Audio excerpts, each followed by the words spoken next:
Hello అండి. ఈరోజు ఈ వీడియోలో మటన్ గోంగూర కర్రీ ఎలా రెడీ చేయాలో ఈ వీడియోలో చూద్దాము. వీడియోని స్కిప్ చేయొద్దు. స్టార్టింగ్ నుంచి ఎండింగ్ వరకు చూడండి. ఖచ్చితంగా ట్రై చేయండి. సూపర్ టేస్ట్ ఉంటుంది.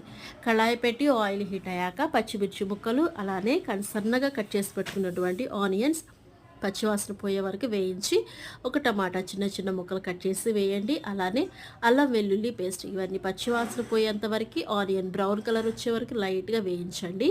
నెక్స్ట్ నీట్గా కడిగి పెట్టుకున్నటువంటి మటన్ దీనిలో వేసి పసుపు టేస్ట్కి సరిపోయేంత వరకు ఉప్పు ఇవన్నీ వేసి 5 మినిట్స్ బాగా కలిగి తిప్పి మూత పెట్టి ఉడకనివ్వండి.